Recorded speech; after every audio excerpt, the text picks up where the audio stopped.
En cumplimiento al acuerdo ACQID-INE 221/2023, de conformidad con lo dispuesto en el artículo 134 de la Constitución Política de los Estados Unidos Mexicanos, la propaganda, bajo cualquier modalidad de comunicación social que difundan como tales los poderes públicos, los órganos autónomos, las dependencias y entidades de la administración pública y cualquier otro ente de los tres órdenes de gobierno, deberá tener carácter institucional y fines informativos, educativos o de orientación social. Las personas servidoras públicas tienen en todo tiempo la obligación de aplicar con imparcialidad los recursos públicos que están bajo su responsabilidad, sin influir en la equidad de la competencia entre los partidos políticos.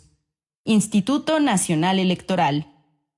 El mejor presidente de México, Benito Juárez, decía que el triunfo de la reacción era moralmente imposible.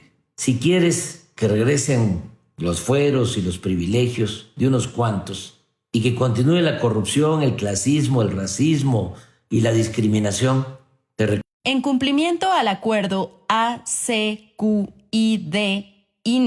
221/2023, de conformidad con lo dispuesto en el artículo 134 de la Constitución Política de los Estados Unidos Mexicanos, la propaganda, bajo cualquier modalidad de comunicación social que difundan como tales los poderes públicos, los órganos autónomos, las dependencias y entidades de la administración pública y cualquier otro ente de los tres órdenes de gobierno, deberá tener carácter institucional y fines informativos, educativos o de orientación social. Las personas servidoras públicas tienen en todo tiempo la obligación de aplicar con imparcialidad los recursos públicos que están bajo su responsabilidad, sin influir en la equidad de la competencia entre los partidos políticos.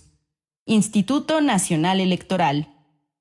El mejor presidente de México, Benito Juárez, decía que el triunfo de la reacción era moralmente imposible. Si quieres que regresen los fueros y los privilegios de unos cuantos y que continúe la corrupción, el clasismo, el racismo y la discriminación, te recomendamos que no veas este programa, que no participes en este diálogo circular, porque puede ocasionarte algún daño psicológico, emocional o afectar los intereses que defiendes. Eres libre, no tienes por qué correr ningún riesgo. Este programa, este diálogo circular, es para atrevidos, para rebeldes, no para conservadores.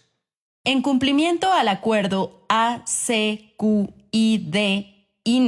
221/2023, de conformidad con lo dispuesto en el artículo 134 de la Constitución Política de los Estados Unidos Mexicanos, la propaganda, bajo cualquier modalidad de comunicación social que difundan como tales los poderes públicos, los órganos autónomos, las dependencias y...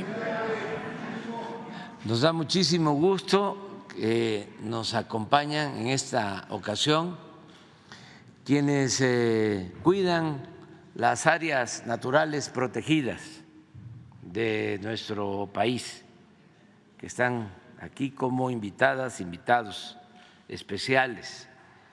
Son los que cuidan la selva, los bosques,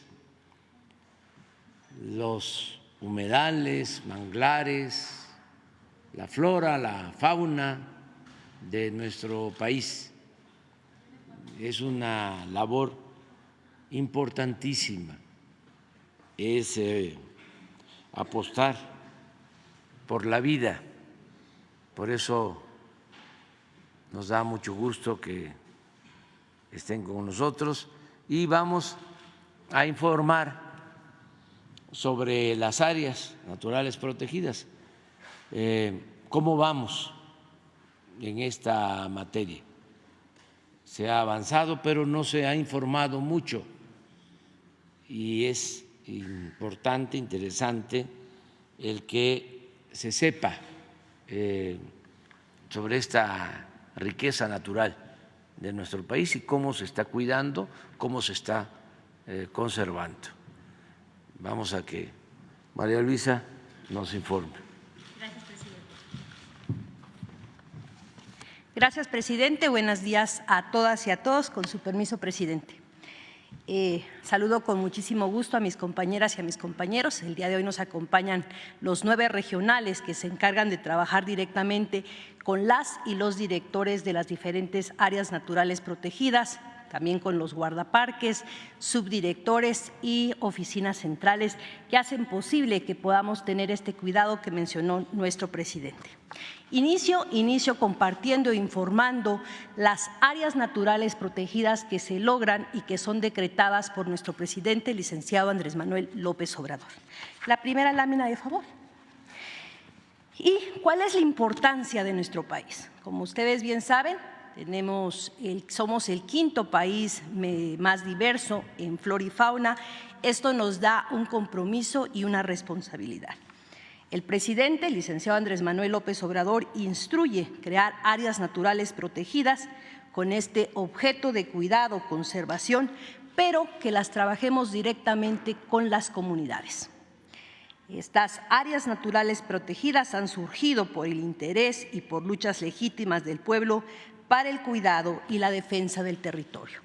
Compartir y recordar que así surge San Miguelito, así surge el lago de Texcoco, donde es una petición directa de quienes son defensoras y defensores directamente a nuestro presidente.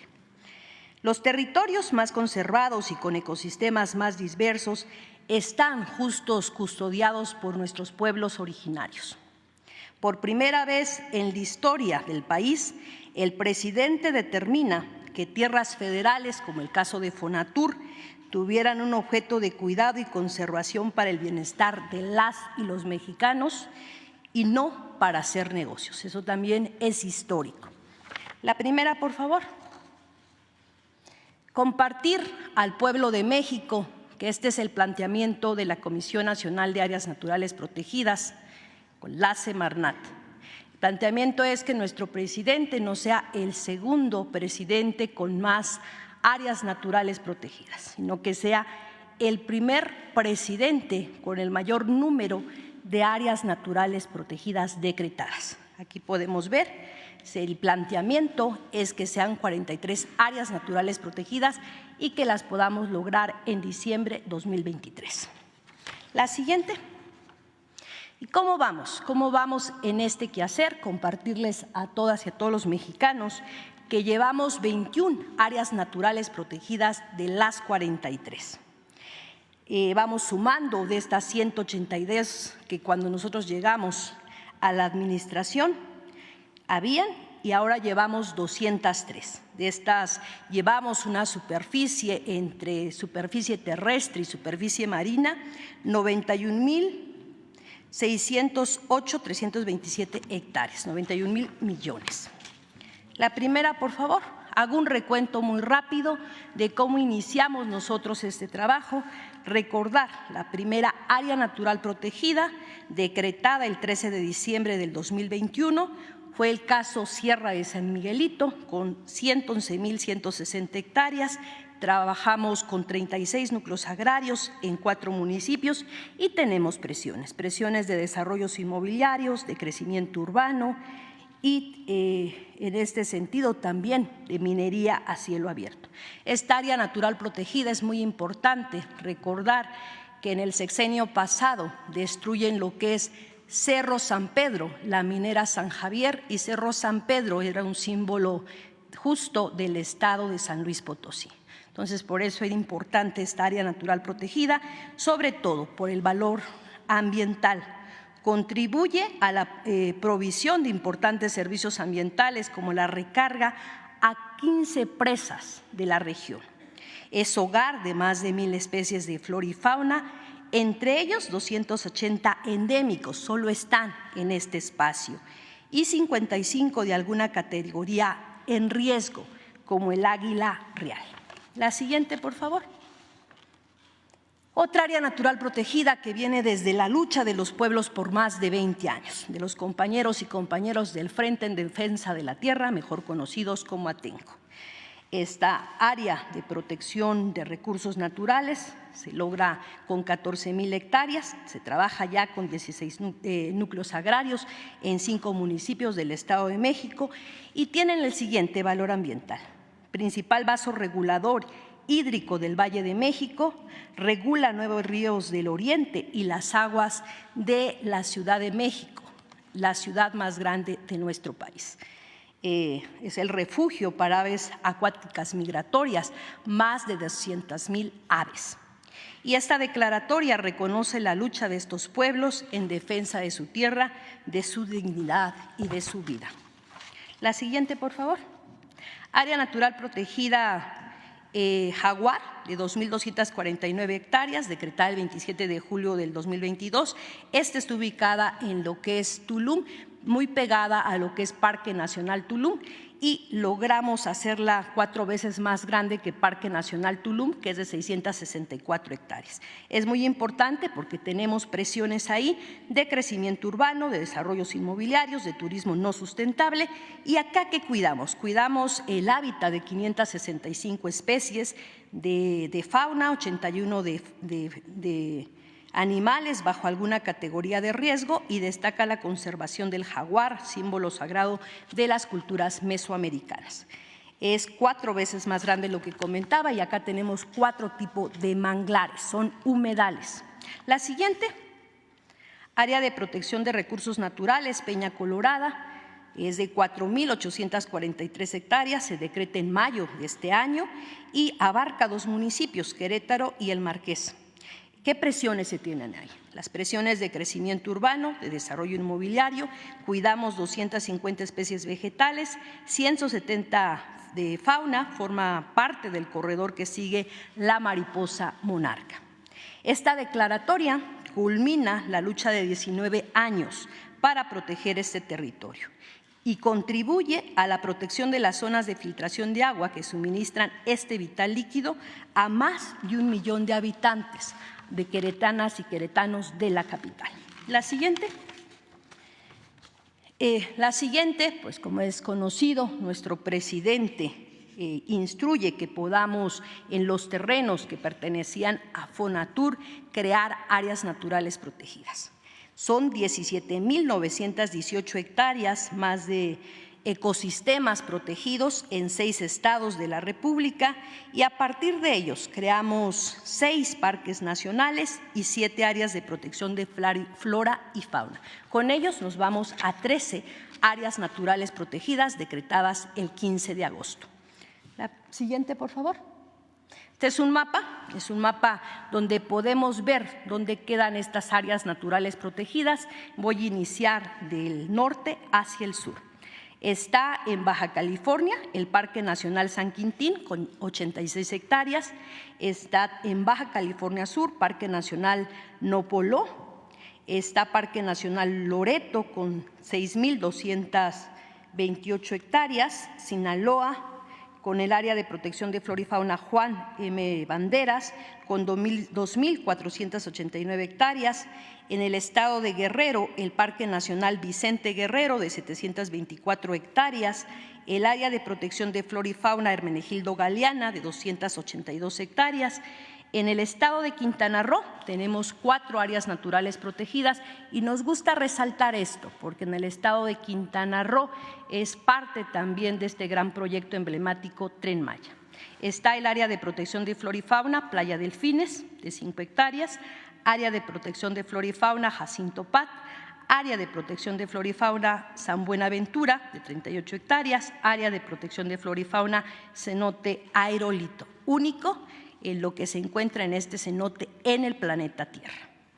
En Oaxaca, área de protección de flora y fauna Bajos de Coyula de 1,323 hectáreas, Parque Nacional Huatulco II de 2,238 hectáreas, Parque Nacional Ricardo Flores Magón de 1,813 hectáreas. La siguiente, por favor. Esto es también parte del quehacer que hacemos dentro de los estados que se trabaja este gran proyecto Tren Maya.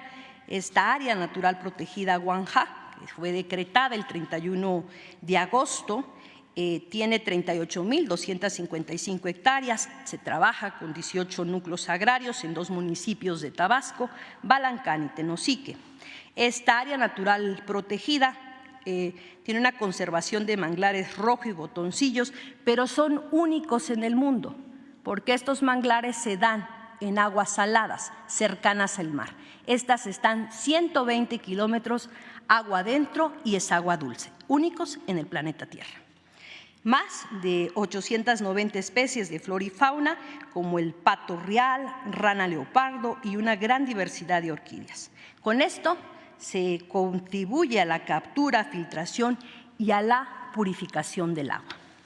La siguiente, área de protección de flora y fauna Balanquín, que contempla 115.658 hectáreas, 7 núcleos agrarios en 4 municipios de Campeche: Calakmul, Jopelchen, Champotón y Escárcega. Y esta área natural protegida protege 3 tipos de selva, entre ellas el Guayacán, despeinada, mejor conservada en el país. Más de 600 especies silvestres, 45 de estas endémicas, 68 en alguna categoría de riesgo, como el caso del jaguar, el tapir, el oro yucateco. Y los cuerpos de agua, que son sitios de descanso, alimentación y reproducción, las famosas aguadas, como lo conocen en Campeche. La siguiente, áreas naturales protegidas, como el caso de Balancú, de 463.441 hectáreas, decretadas también el 31 de agosto, que abarca 20 núcleos agrarios en 3 municipios de Campeche: Escárcega, Calakmul y Candelaria.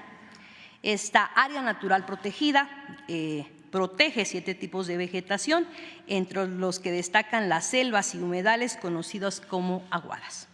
1.759 especies de flora y fauna, como el mono aullador, el águila elegante, entre otras especies. La cueva volcán de los murciélagos y dormilones del zopilote rey. Esta cueva de murciélagos es muy importante por las especies que están ahí. La siguiente. Hicimos algunas modificaciones del decreto de la Reserva de la Biosfera Calakmul, pero para aumentar superficie. Esta reserva de la biosfera era de 723.000 hectáreas. Cuando se hace una compra de lo que es el ejido Plan de San Luis, parte de esas hectáreas, 5.700 hectáreas, van al régimen de conservación, por lo que aumenta a 728.908 hectáreas. ¿Por qué es importancia? Porque se está cuidando con ello 3.000 especies, como el tapir, oso hormiguero, el pavo celado, el loco faisán, el camotillo, la palma chate y el mauche. La siguiente. También en esas modificaciones compartirle al pueblo de México que con esta modificación se hace la zona núcleo del área natural protegida terrestre más grande del país. Llegamos a más de 500.000 de hectáreas en zona núcleo. Y esta zona es muy importante porque lo que se permite es la preservación, la conservación, el cuidado y cuestiones de educación ambiental e investigación científica. Con ellos podemos ver lo que se tenía antes y el crecimiento que se tiene ahora. La siguiente. Y con esto creamos la región Gran Calakmul, donde hemos compartido que esta región es de 1.5 millones de hectáreas y con esto nos lleva al área natural protegida terrestre más grande de selva tropical, más grande después de las Amazonas en Brasil. Es muy importante porque nos lleva a un territorio, para que nos imaginemos, es 10 veces la Ciudad de México en un espacio de conservación y cuidado. Es cuanto, presidente, y le daría espacio al compañero Adán Peña, comisionado, para que él platique de las 23 áreas naturales protegidas que vienen y el planteamiento que estos decretos salgan hasta el día diciembre 2023.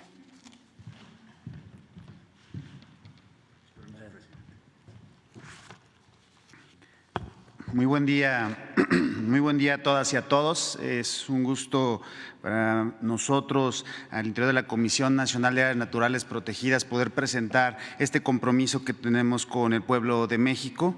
Primeramente, agradecer, señor presidente, la oportunidad de que la voz de los compañeras y los compañeros guardaparques, que son los compañeros que están en la protección directa de las selvas, los bosques, los desiertos, los humedales, los ríos, hoy se vean representados aquí en este espacio de diálogo circular. La siguiente, por favor.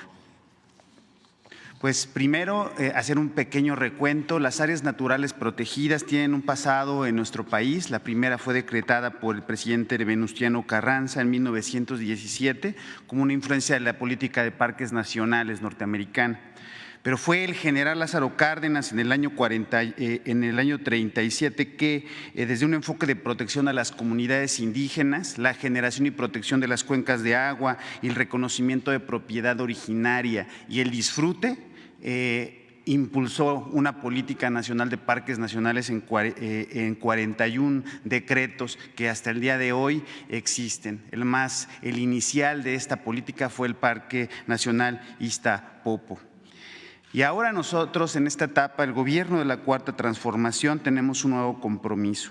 El compromiso será que seremos la administración que más áreas naturales protejamos, reconociendo desde la lucha de los pueblos y el bienestar de las nuevas generaciones y la conservación de nuestro país megadiverso. Estamos hablando de decretar 43 nuevas áreas naturales protegidas en este periodo de gobierno.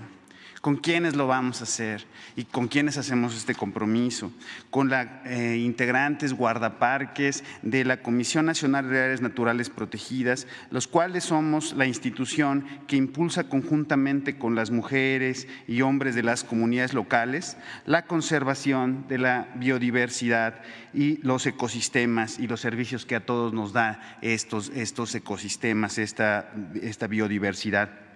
¿Y para qué? Para el desarrollo sostenible y el bienestar de las presentes y futuras generaciones a través del cuidado de nuestras áreas naturales protegidas. Nosotros nos comprometemos y hacemos este compromiso frente al pueblo de México porque queremos dejar esta herencia para todas y todos. ¿Y qué protegemos? Porque hablamos de áreas naturales protegidas. Esto es lo que estamos cuidando y salvaguardando. Estamos salvaguardando las reservas de aguas del país. 17 de las ciudades más importantes son provistas por aguas de áreas naturales protegidas. Ahí se siembra, se cosecha el agua y después baja a los continuos urbanos. También en las áreas naturales protegidas del Triunfo, el Cañón del Sumidero y la Selva El Ocote se abastece el agua para 4 represas que dan energía eléctrica a el 50% de la electricidad del sureste. Ahí se recarga y después de ahí se genera la energía para poder brindar este servicio. 13 millones de personas viven en el centro del país del agua que capta el Iztaccíhuatl y el Popocatépetl, además del Pico de Orizaba y el Nevado de Toluca. Estamos hablando que estamos defendiendo los grandes reservorios de agua de este país. También en nuestra responsabilidad se encuentra proteger las selvas tropicales, los manglares, los bosques. Más de 5 millones de hectáreas de selva tropical es nuestra responsabilidad de cuidar. Además, el 50% de los manglares donde se reproducen los peces que después serán producto comercial o pesquería, también se reproducen en estos manglares y son la mejor protección ante huracanes, tornados y efectos meteorológicos. En nuestros bosques también camina el lobo mexicano, el oso negro y se reproduce la mariposa monarca que viene desde las tierras del norte y aquí le gusta en tierra mexicana venir a estar y reproducirse. También protegemos 8 millones de hectáreas de desiertos y pastizales. Ahí camina el perrito de la pradera, hemos regresado el bisonte a que camine en esos grandes pastizales y el águila real, que es nuestro símbolo de identidad, vuela en estos aires. También protegemos las islas, mares y arrecifes. La 1/4 parte del territorio nacional marino y el 76% de las islas son nuestra responsabilidad de cuidado. México es el protector del segundo arrecife más grande del planeta y nuestra responsabilidad es su cuidado. Tenemos guardaparques marinos que diariamente salen a la vigilancia y al monitoreo de cómo se encuentra el estado de este arrecife. En este nuevo enfoque y bajo la instrucción de nuestro presidente, nuestra secretaria, nos hemos encaminado a la protección de playas públicas para el libre disfrute de las mexicanas y los mexicanos, y no más la privatización del espacio público. Con los decretos de Fonatur, con los exterrenos de Fonatur, estamos asegurando que todas y todos tengamos disfrute a un bien público. Las zonas federales y las playas son de todas y para todos. También el turismo, después de la emergencia por COVID, hemos regresado a los espacios abiertos. Subimos de 1.8 millones de visitantes a 3.2 millones. Estamos hablando que la gente necesita espacios abiertos, quiere salir a la libertad y las áreas naturales protegidas dan esta oportunidad. También las áreas naturales nos dan los recursos que nos van a permitir alimentarnos. En 146 áreas naturales protegidas se abastecen del agua 57 de los 86 distritos de riego. Ahí es donde se generan todos estos servicios que después van a generar el agua y la polinización para que nos podamos alimentar. Casi 120,000 millones de pesos anualmente se generan en estos distritos y son relacionados a nuestras áreas naturales. Y ahora, en este enfoque, estamos participando muy de la mano con los pueblos, diversos pueblos originarios, como los Huirárika, Sodam, Nayeri, Mexicanero, Maya, Rarámuri, para participar en los planes de justicia, respetando su cosmovisión y formas de organización. Hacemos con ellos vigilancia, monitoreo, restauración de sus sitios sagrados y también proyectos productivos para la generación de ingresos y atención a incendios forestales. Hacemos la labor con ellos y para ellos. En las zonas arqueológicas compartimos territorio en más de 25 zonas en las que protegemos sus contextos verdes.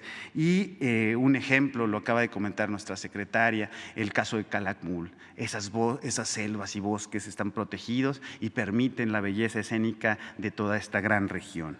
49 grupos étnicos, pueblos indígenas habitan estas áreas naturales protegidas. Eso es lo que protegemos y lo que cuidamos. Y ahora, presidente, secretaria, les informamos cómo hemos avanzado el día de hoy.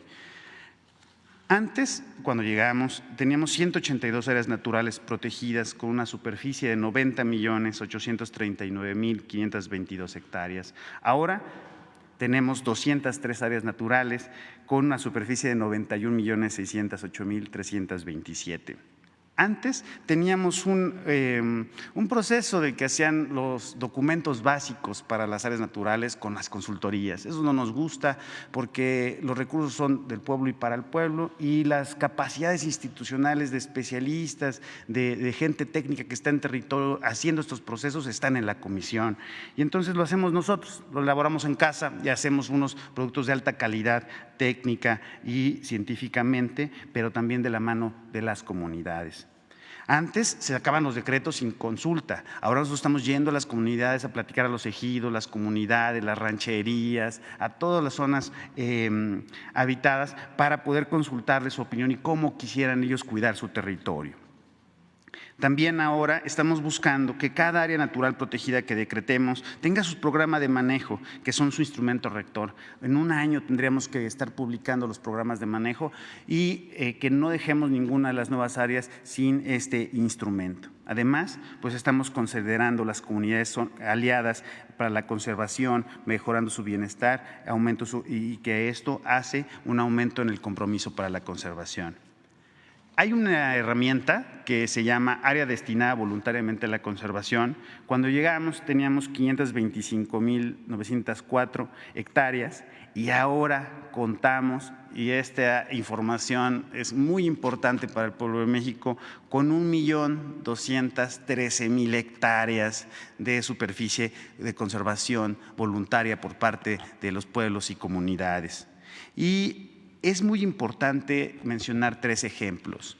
El primero es un reconocimiento a los pueblos de Oaxaca, de la selva de los Chimalapas, porque después de un diálogo de 30 años, ellos han aceptado y han solicitado que en 6 áreas destinadas voluntariamente a la conservación se protejan 436.522 hectáreas.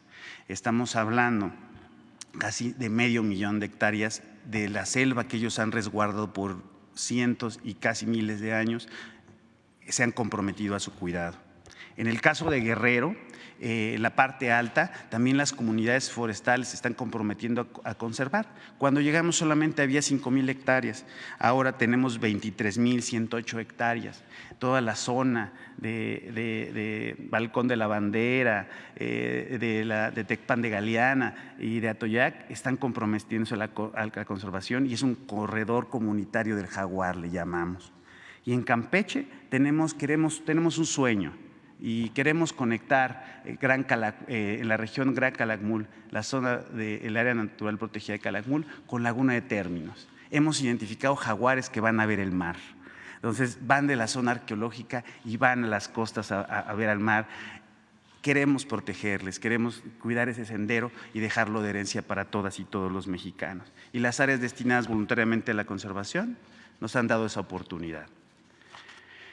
Y el modelo de la conservación para la cuarta transformación, pues las diferencias es que ponemos a las personas y a las comunidades al centro de la conservación, haciendo alianzas y priorizando el trabajo en territorio con 4 elementos: cuidado y protección. Esas las hacemos nosotros, compañeras y compañeros guardaparques, pero con las comunidades, brigadas de monitoreo, de vigilancia, combate al fuego.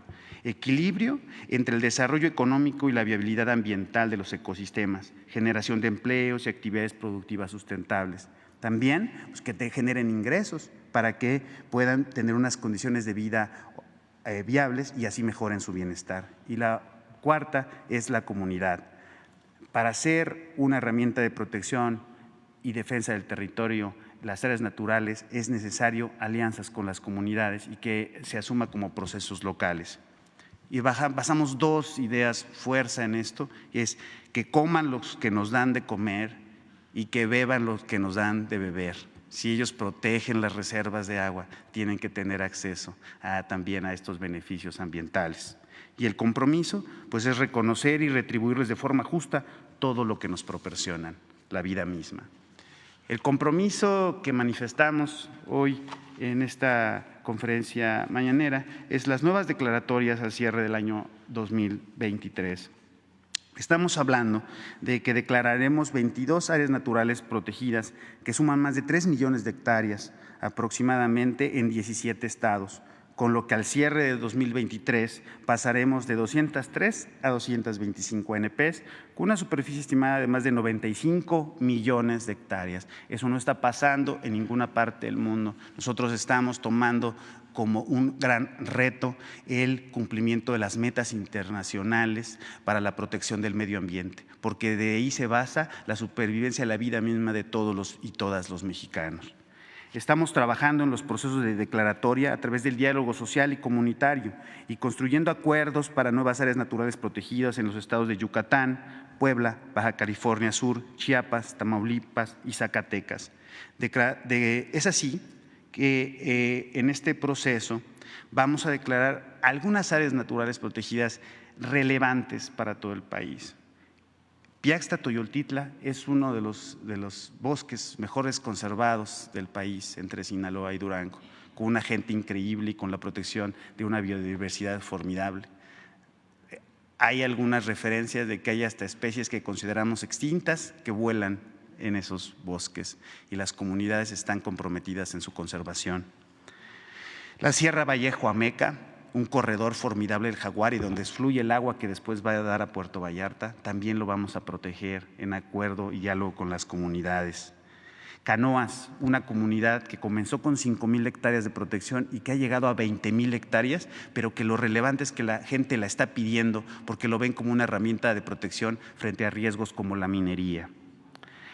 Somos el primer país protector de las tortugas. Logramos rescatar una que estaba casi extinta, que es la tortuga lora. Solamente había 120 nidos y ahora 45 minutos en una cuatrimoto y no dejamos de ver tortugas. También manglares de Puerto Morelos, por su instrucción, presidente, ya no será solamente de 400 hectáreas, sino con acuerdo del gobierno del estado será de más de 1,000. En toda la protección de los manglares de Puerto Morelos. Toda esa zona es muy importante porque previene huracanes, ciclones. Todo esto lo previene esta área natural y va a ser para un cuidado de Puerto Morelos. Y por último quisiera comentar que la río y montañas de la comarca lagunera, que está ligada al proyecto de agua saludable para la laguna. Estamos dialogando con algunos actores locales porque es la protección para que no tenga mala calidad del agua, pues es proteger la afluente del río. En este marco, consideramos que podemos, con las 21 áreas naturales protegidas decretadas, las áreas destinadas voluntariamente certificadas y las nuevas áreas naturales, podemos llegar a 5 millones de hectáreas. Y es un compromiso y regalo para México y para el mundo. Sí, el gobierno de la Cuarta Transformación sí se compromete con el medio ambiente y esta es parte del compromiso. Y queremos, y eso es parte del sueño, queremos que este sea el sexenio y la etapa del gobierno de las áreas naturales, porque consideramos que la presente administración puede pasar a la historia al ser la que más áreas naturales protegidas decrete y les dé viabilidad, por haber tejido en el territorio las alianzas y alcanzado los acuerdos para lograr estos decretos. Además, trabajaremos para que cada área natural protegida cuente con programas de manejo y se haga la conservación de la mano de las comunidades. Estamos llenando la institución de jóvenes, de mujeres que ponen su empeño, compromiso para poder llegar a esta meta, para que sea un orgullo de esta etapa de gobierno, pero una herencia invaluable para el pueblo de México y sea la vida misma. Muchas gracias, presidente. Muchas gracias a los compañeros guardaparques que nos acompañan el día de hoy. Y si nos permite, quisiéramos compartirles un video. Gracias.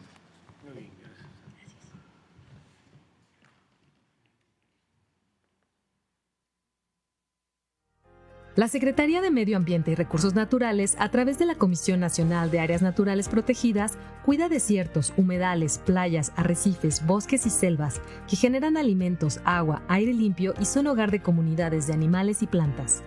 En 2018 se protegían 90.839.522 hectáreas.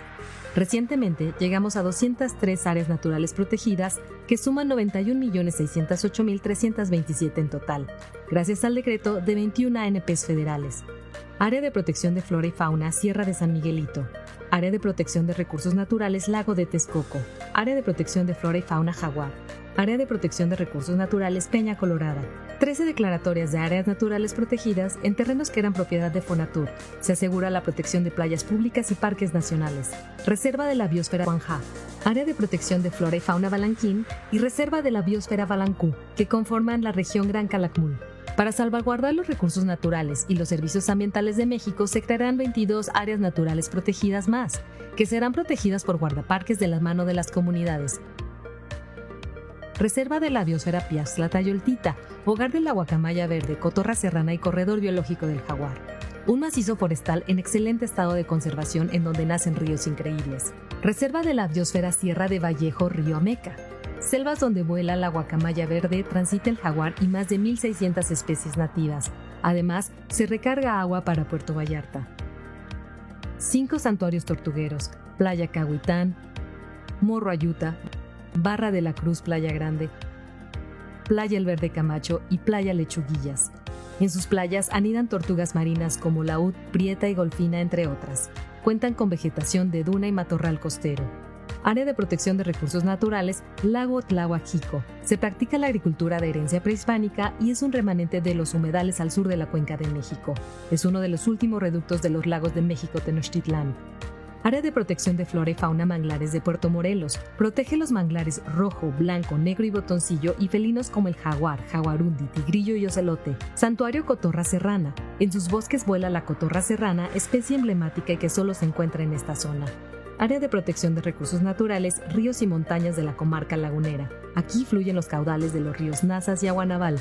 Área de Protección de Flora y Fauna Canoas. En sus selvas y bosques habitan el jaguar y el puma. Es una zona que reconoce la lucha del pueblo al proteger el agua y el bosque de la minería. Cerro Tlachinoltepetl, bosque con helechos arborescentes donde habita el oso hormiguero. Mantenemos el diálogo social y acuerdos para nuevas áreas naturales protegidas en los estados de Yucatán, Puebla, Baja California Sur, Chiapas, Tamaulipas y Zacatecas. Se protegen ecosistemas marinos y terrestres, biodiversidad como el perrito de la pradera, el águila real, grandes felinos, entre otros. Asimismo, 25 sitios arqueológicos se encuentran inmersos en áreas naturales protegidas. Acompañamos a los pueblos indígenas para el cuidado de sus sitios sagrados. Con estas acciones, el presidente Andrés Manuel López Obrador será quien declare más áreas a favor del bienestar, el futuro de las personas y el medio ambiente. Lo anterior representará la protección histórica de hectáreas terrestres y marinas, así como playas públicas para el goce de todas y todos los mexicanos. El Gobierno de México fortalece su compromiso con las comunidades, el cuidado de los territorios y la vida en beneficio del país y el mundo.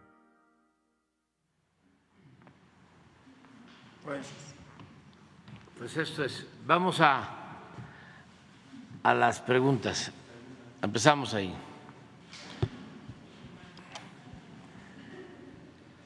Gracias, señor presidente. Luis Guillermo Hernández, periodista independiente y colaborador de Sin Censura Televisión y de Radio Educación también. Le quería preguntar cuáles son los términos del acuerdo o el acuerdo al que llegó el Gobierno de México con la agencia Notimex. Dimos a conocer, a través de nuestra alianza con Sin Censura, pues algunos de los planteamientos que presentó sobre la mesa de negociación el Sindicato Único de Trabajadores de Notimex, en la estimación sobre las liquidaciones a los trabajadores de la agencia y también pues algunas de las peticiones que hizo el sindicato, pero pues evidentemente eso fue desacreditado por el propio sindicato. Me llamaron personero de San Juan Martínez y ya sabe usted esas cosas. Y quisiera saber si usted nos podría pues informar exactamente en qué términos se da este acuerdo de liquidación de la agencia Notimex. Bueno, no conozco los detalles, pero sé que ya se llegó a un acuerdo para atender a todos los trabajadores de conformidad con la ley, tanto a los trabajadores sindicalizados como a los trabajadores de confianza. Se les va a liquidar. No conozco el monto que va a entregarse a cada trabajador, pero ya está autorizado el presupuesto y es un acuerdo entre las partes. Se logró después de mucho tiempo un consenso. Hasta ahí tengo información. Le voy a pedir a la secretaria de Gobernación y al secretario del Trabajo que informen, si lo pueden hacer hoy mismo. Ya salió un boletín. ¿Por qué decimos boletín? Un comunicado.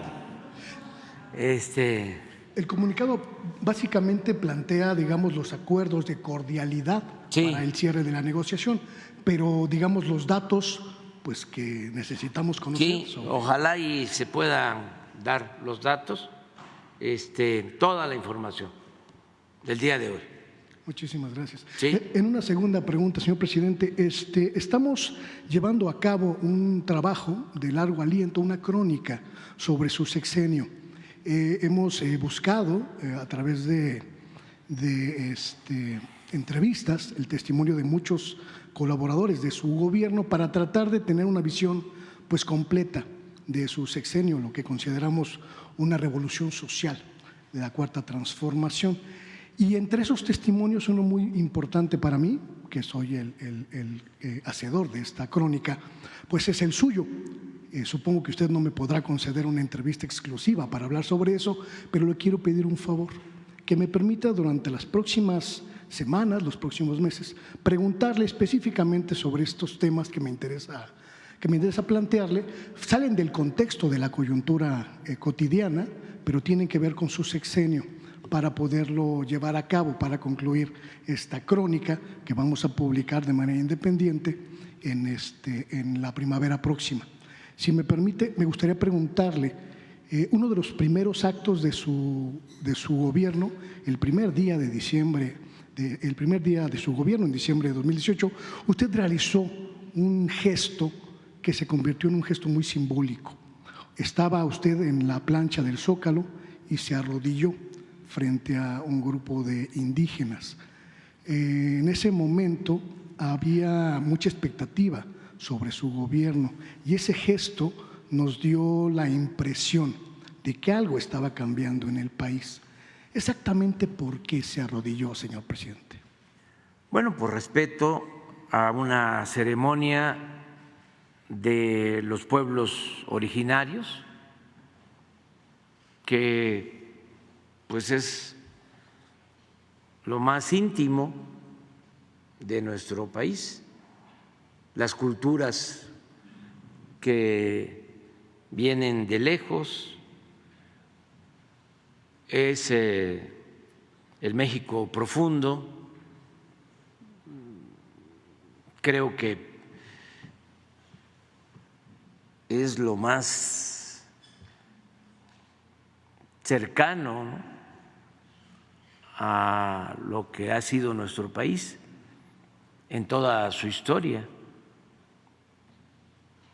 El que se conserven a través de los siglos esas ceremonias.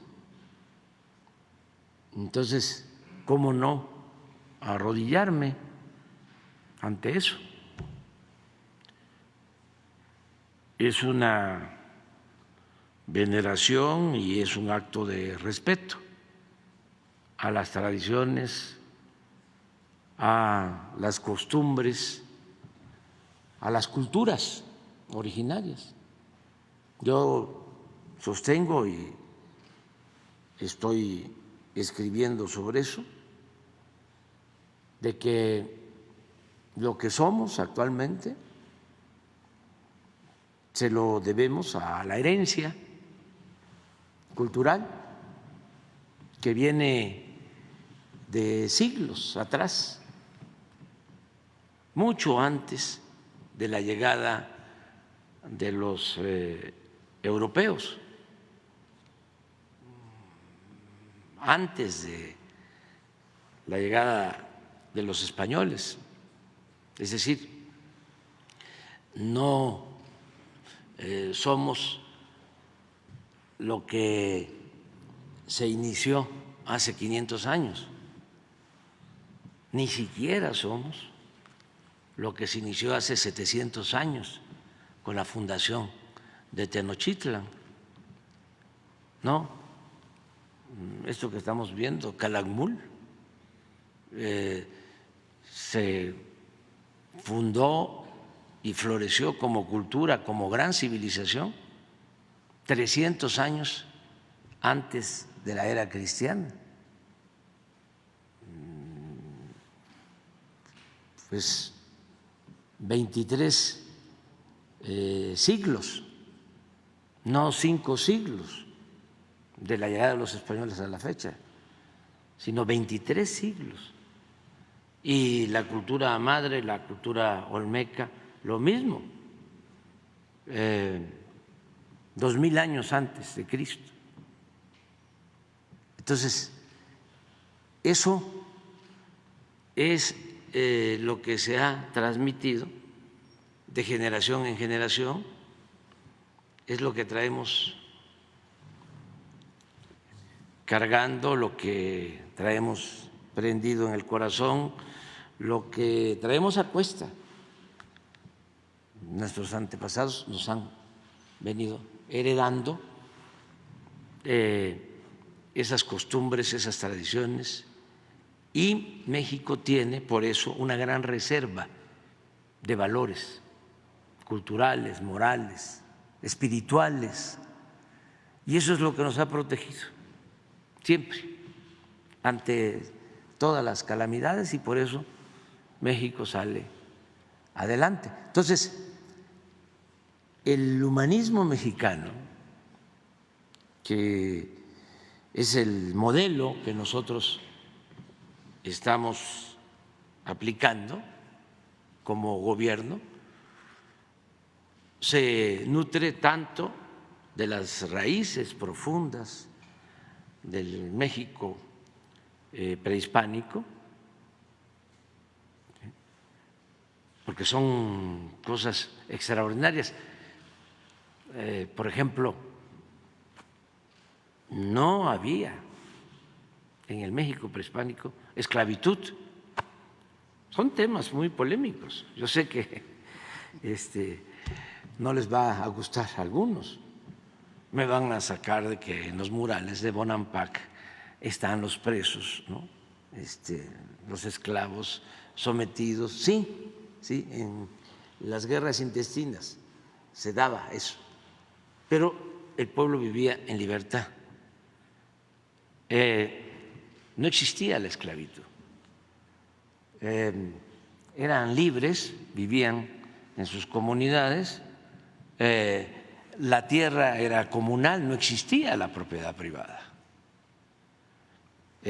Sembraban lo que necesitaban para el sustento de sus familias y un excedente para pagar un tributo, una especie de impuesto a las autoridades superiores, que eran los que se encargaban del comercio, y con ese tributo, ese excedente, esa plusvalía, se mantenía la clase gobernante y a los sacerdotes y a los artistas y a los artesanos, a los que crearon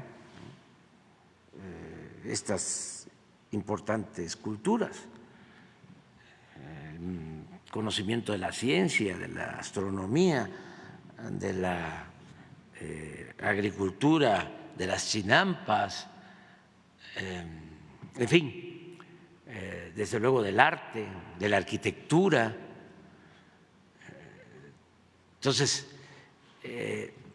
eso nos nutre, eso no ha desaparecido.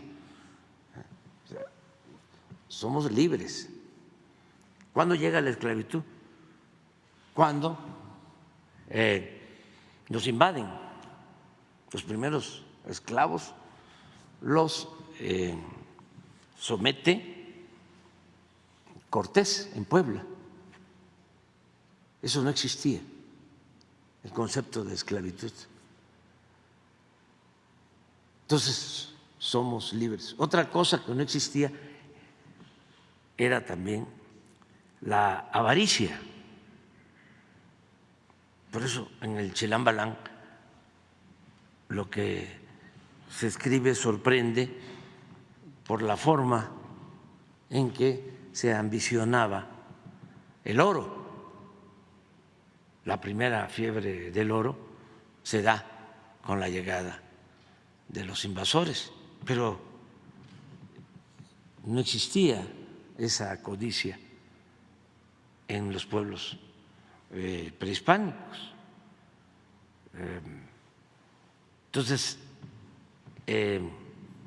son cosas que se mantienen. Por eso el mexicano es muy trabajador, es libre, es honesto. La mayor riqueza del México actual es la honestidad de su pueblo. ¿Quieren ejemplos de eso? De fraternidad, de honestidad, de la grandeza del pueblo de México. Ahí están los migrantes. ¿Cómo se van y no se olvidan de sus familiares? ¿Y cómo salen adelante donde hay oportunidades? Porque son muy trabajadores. ¿De dónde viene el pensamiento o la idea de que el mexicano es flojo, indolente? Viene del conservadurismo. Pero eso no corresponde a la realidad. Entonces, nuestro pasado nos ha dado una identidad, una idiosincrasia que nos ayuda mucho. Ya quisieran otros países tener este pasado, esta grandeza cultural. Les voy a poner otro ejemplo de la importancia que tienen las culturas prehispánicas. No tenemos nosotros, afortunadamente, adicciones excesivas, o sea, consumo de droga, como otros países. Y eso es muy bueno. Nosotros lamentamos lo que está sucediendo en Estados Unidos. Estos son nuestros hermanos, pero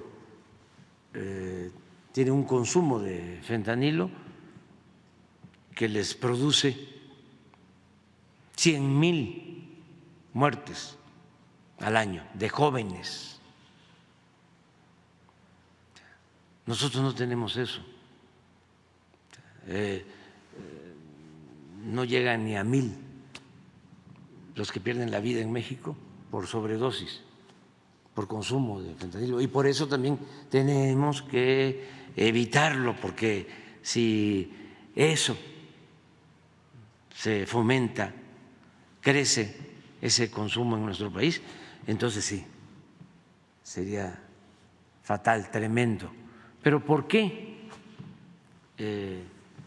somos en esto distintos, ¿no? Y en otras cosas? Por nuestras culturas.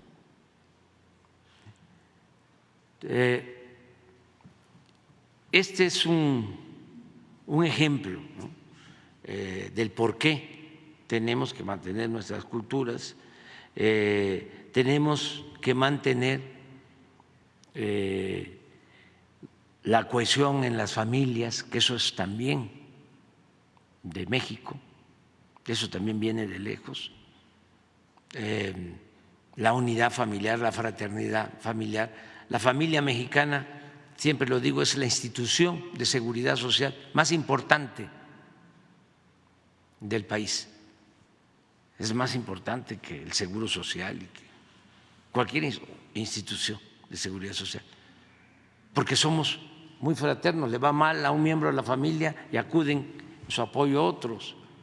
Siempre pongo el ejemplo de cómo, también con mucho respeto, en Estados Unidos van creciendo los hijos, llegan a la adolescencia y ya tienen que irse a la casa. Y acá no, por eso abusan, se quedan más de la cuenta. No queremos que se vayan nunca, pero son cuestiones que nos dan fortaleza. Bueno, pero eso es la parte cultural, y también por eso mismo tenemos una historia política muy fecunda, excepcional, también con todo respeto. ¿Dónde están los Hidalgos? ¿Dónde están los Morelos en otras partes? ¿Dónde están los Juárez? ¿Dónde están los Maderos? ¿Dónde están los Villas? ¿Dónde están los Zapatas? ¿Dónde están los Lázaro Cárdenas? O sea, aquí en México, Hidalgo, Morelos no solo luchan por la independencia, lo primero que plantean, y eso nos hace distintos por estos padres de nuestra patria, lo primero que proclaman es la abolición de la esclavitud, no solo la independencia, sino lo social, la justicia. En el caso de la reforma, la separación del poder eclesiástico del poder civil, el cumplimiento de lo que se establece en la Biblia, de que a Dios lo que es de Dios y al César lo que es del César, la reforma de Juárez y de los liberales.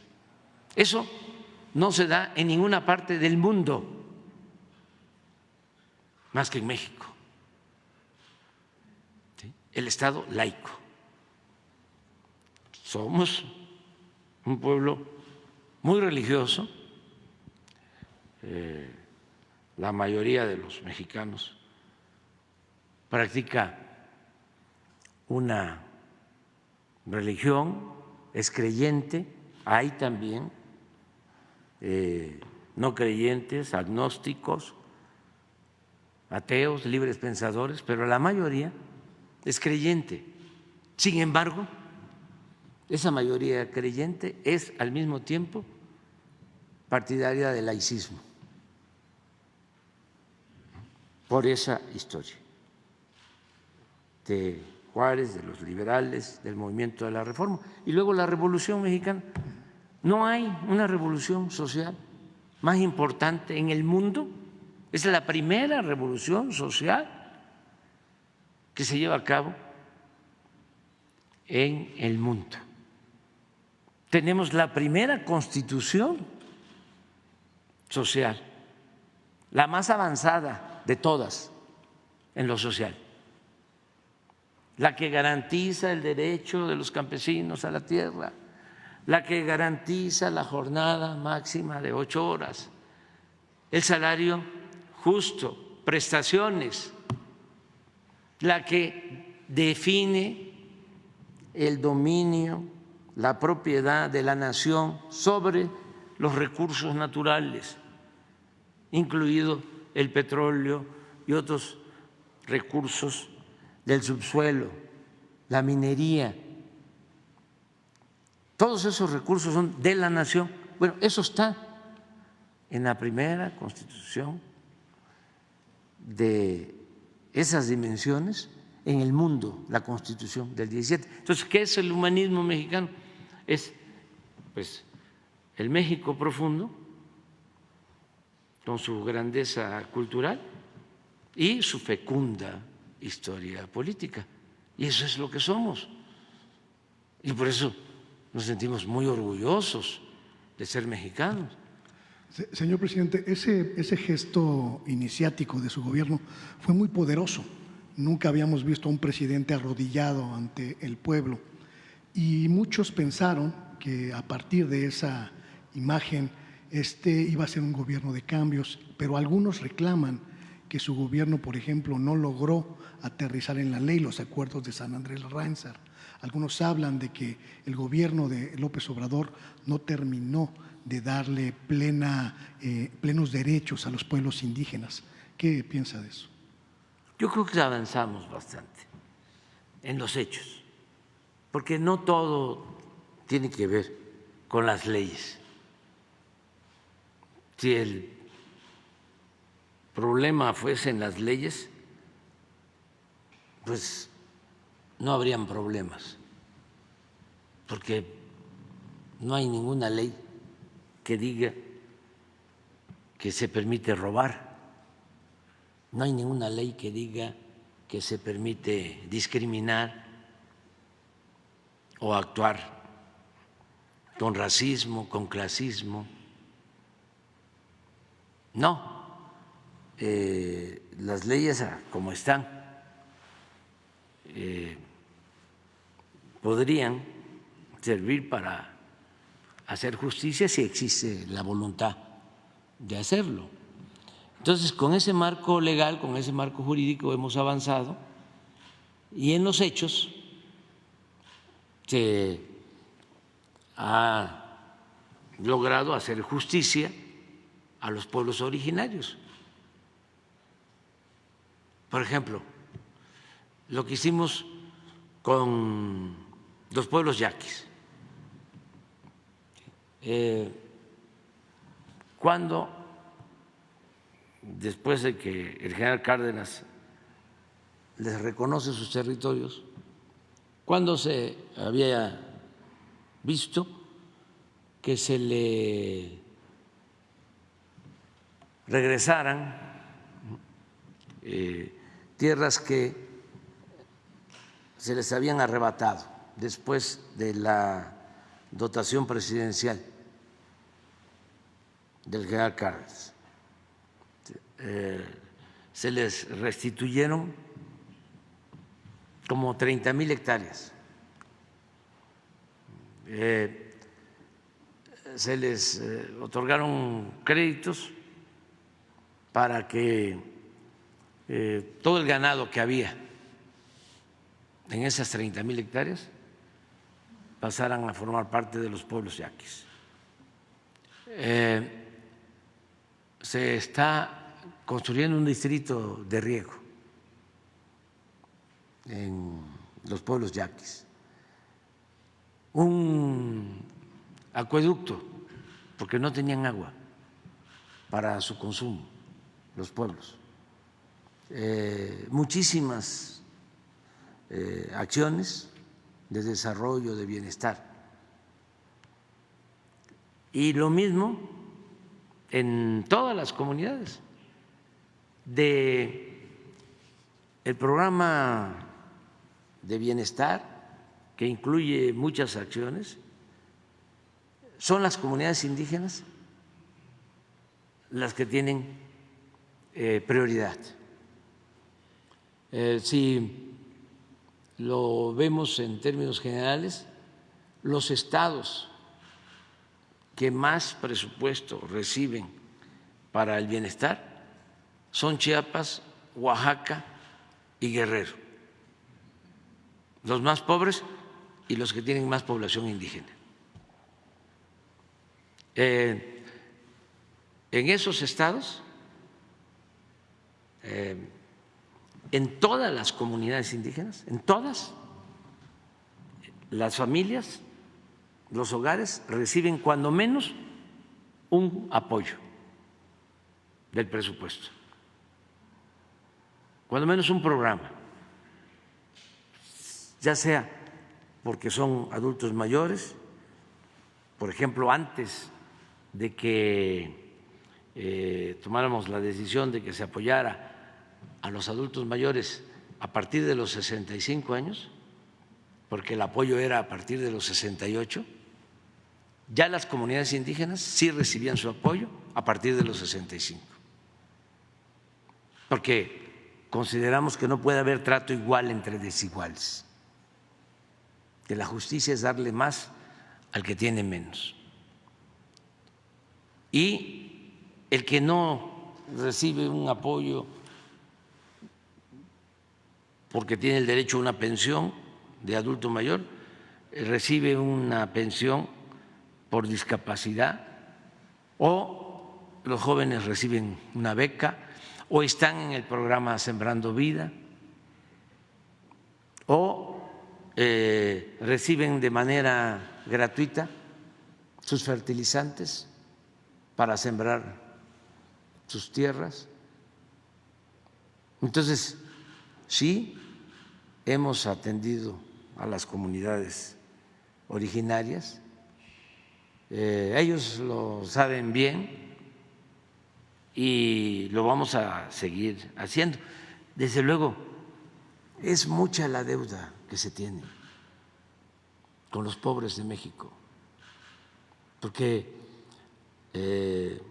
fue mucho el tiempo de abandono, de marginación, de olvido, de opresión, de humillación,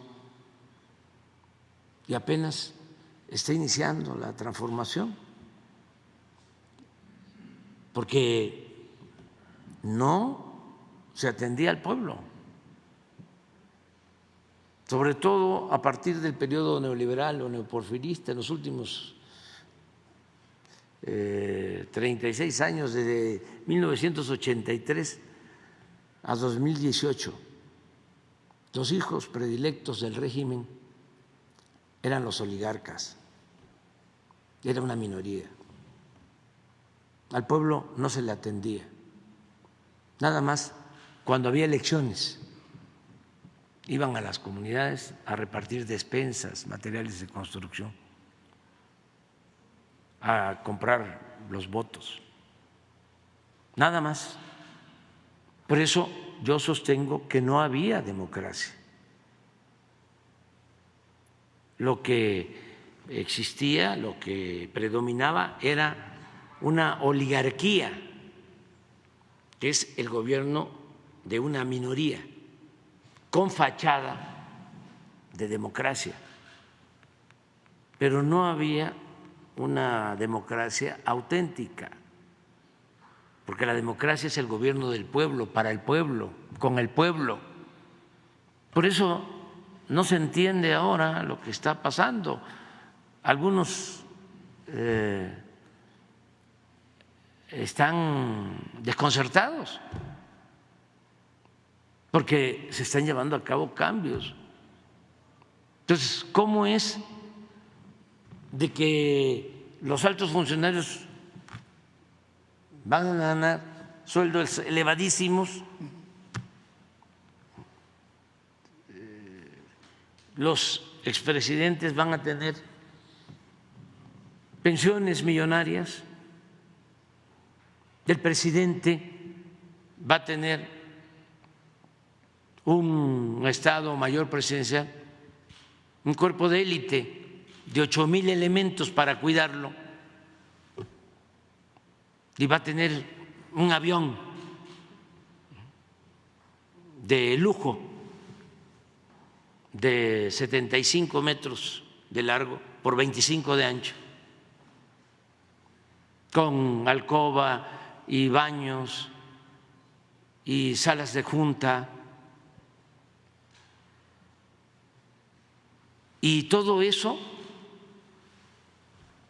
se veía normal, y al pueblo nada. ¿Y cómo es de que se hacían jugosos negocios al amparo del poder público? ¿Cómo es que se usaba el presupuesto, que es dinero de todos, solo para beneficio de unos cuantos? ¿Cómo es que se entregaban las riquezas de México, los bienes de todos los mexicanos, a particulares, nacionales y extranjeros? El saqueo que hubo en los últimos 36 años del periodo neoliberal no tiene precedente en la historia. Ni siquiera se compara con el saqueo que hubo en 3 siglos de dominación colonial. Por eso se creó una monstruosa desigualdad económica y social. Cuando Morelos, en los Sentimientos de la Nación, hace más de 200 años, pero no mucho más, habla de que se modere la indigencia y la opulencia, que haya igualdad,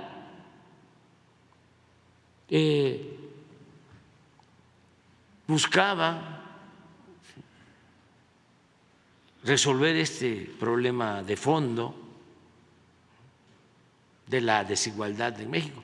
Pero la desigualdad que llegó a haber en el periodo neoliberal fue muchísimo más profunda, más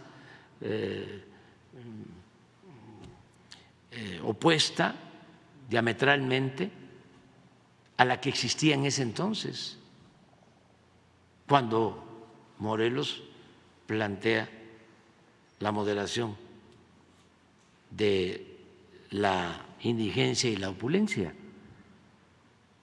México llegó a ser, en el gobierno de Salinas, el 4º país del mundo con más multimillonarios. O sea, solo nos ganaba Estados Unidos, Japón y Alemania, y el 4º era México. Pero al mismo tiempo, millones de mexicanos en la pobreza. Imagínate cómo me siento ahora. Además, esto es compartido con todos. El orgullo que me da y que nos debe dar a todos los mexicanos, humanistas, el que se pudo, a pesar de la pandemia, se pudo reducir en nuestro gobierno la pobreza y se pudo reducir la desigualdad. ¿Es posible que al final de su sexenio se alcance el 10% de la población que deje la pobreza extrema?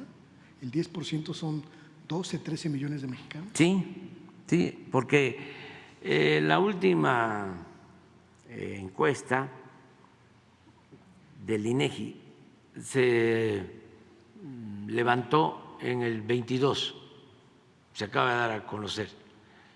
En el 24 el año próximo se levanta, porque es cada 2 años, y se da a conocer en el 25.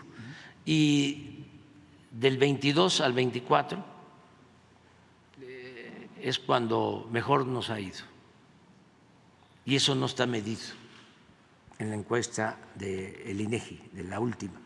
Entonces es muy probable que en la encuesta que se va a dar a conocer en el 25 se va a demostrar que se redujo aún más la pobreza y aún más la desigualdad. Pero ya nos extendimos, ¿eh? Muchísimas Qué bien gracias. decías que no era… Si me da oportunidad en las próximas semanas, de le hago más circunstancias. preguntas, ¿no? Adelante.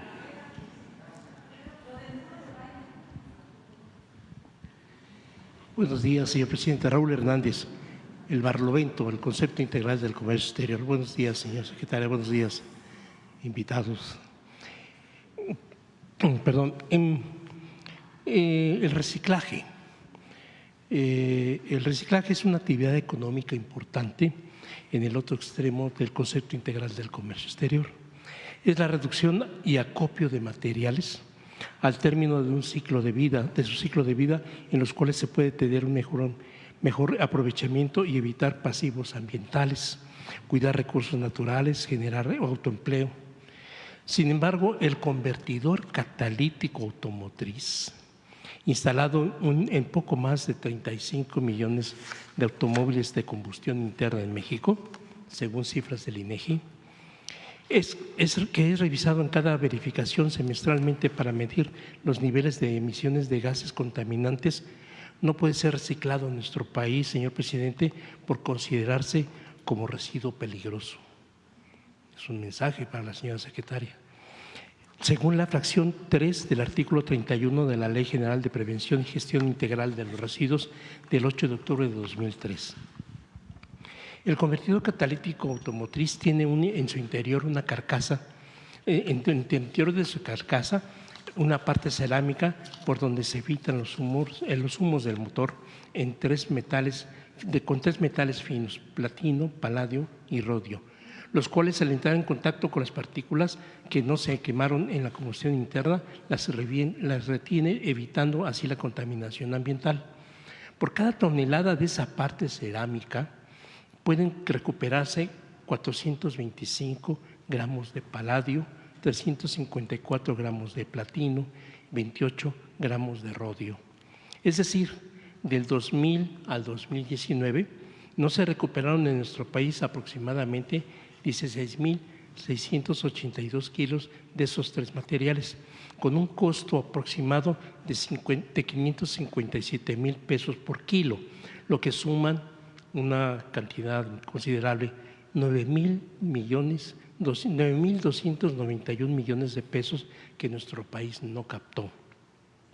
Un ingreso importante para la industria del país, pues en México no existen reservas suficientes de desarrollo tecnológico de esos materiales con los cuales puedan fabricarse nuevos convertidores catalíticos.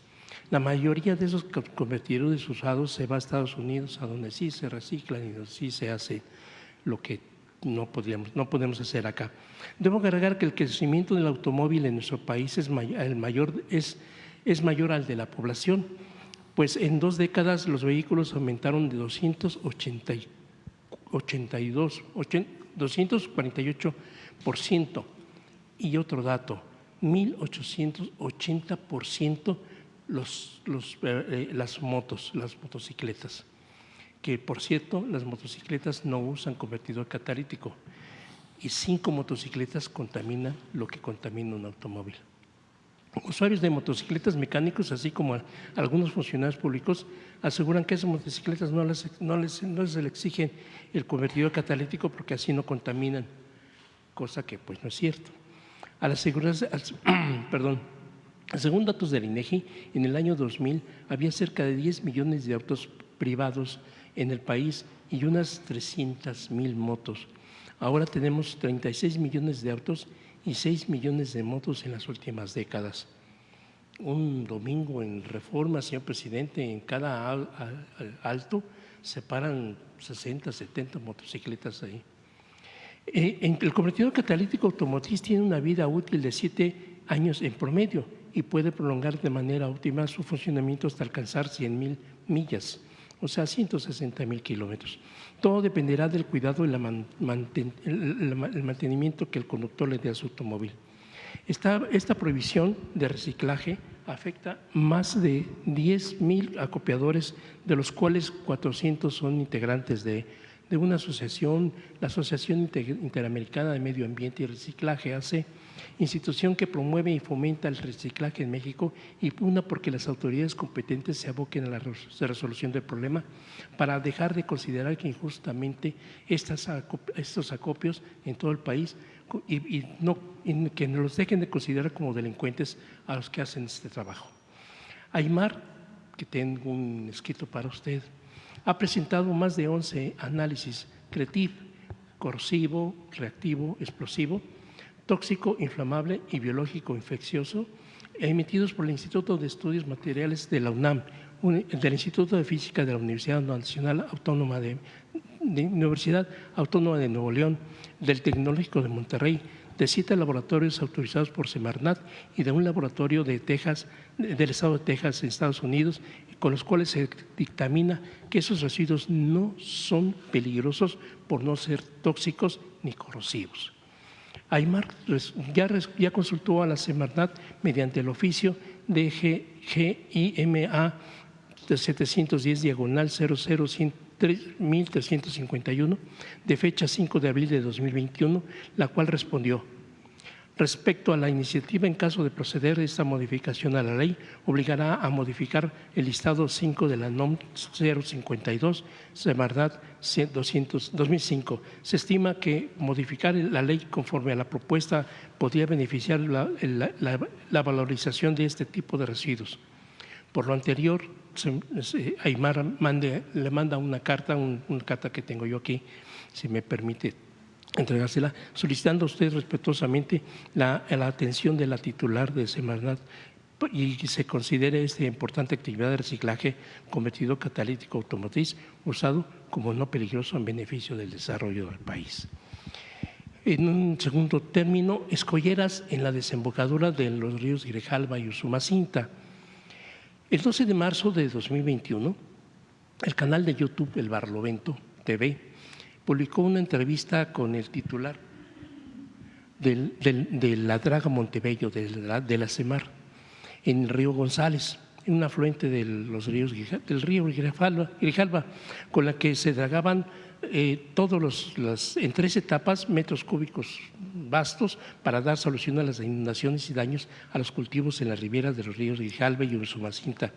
Ahí señalamos, el Barlovento TV señaló la urgencia de realizar ampliaciones en las escolleras, algo así como, no sé, un kilómetro y cacho creo es, y evitar el resolve de esa desembocadura y liberar la afluencia de las corrientes crecidas. Semarnat no atendió ese llamado. Hace 3 días el Comité de Reactivación del Puerto de Frontera, Tabasco, le envía una carta en la que hace historia a las múltiples solicitudes de las construcciones de las escolleras en la desembocadura del Grijalva, desde Miguel Alemán, cuyo gobierno dejó inconclusa la obra. Ruiz Cortines la visitó, no visitó Frontera, tampoco López Mateos, Díaz Ordaz, hasta Luis Echeverría, quien tomó el tema, pero se quedó en promesa. Igual López Portillo, Miguel de la Madrid, Salinas de Gortari. Salinas de Gortari festejó el Día de la Marina en Frontera y solo hizo un dragado cosmético para la celebración. Cedillo, igual que Fox, Calderón y Peña Nieto, solo prometieron. A todos ellos se les entregó un proyecto.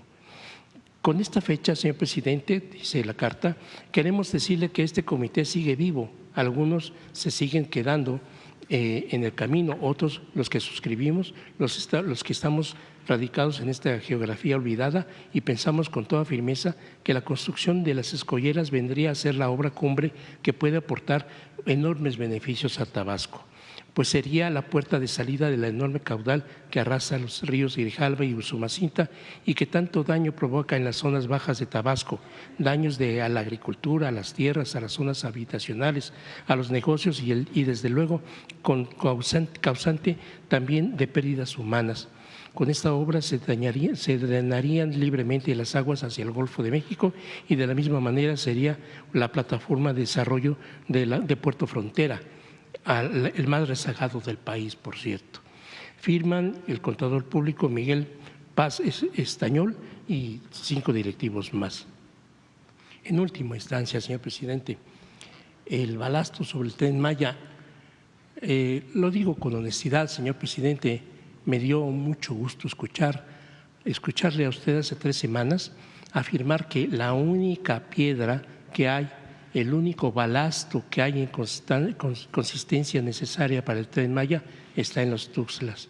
Entonces, imagínense llevar los Tuxtla de la península a la península el balasto. Estamos hablando de millones de metros cúbicos de barcos, barcazas, en vagones, en ferrocarril, en grandes camiones. Sorpresa grata luego de que el 22 de septiembre del 2022 el Barlovento expuso: peligra operación del Tren Maya, no soportarán velocidades mayores a 60 kilómetros por hora. Mala calidad del balasto provocará descarrilamientos y pérdidas humanas. Opositores culparán a López Obrador, quien correrá la misma suerte que Lula y Kirchner. El Barlovento también consignó en esa fecha en la fecha de la nota publicada en el portal del proceso del 11 de mayo de 2021 que secuestran a la mamá del alcalde de San Andrés Tuxtla. Pide a las autoridades no intervenir.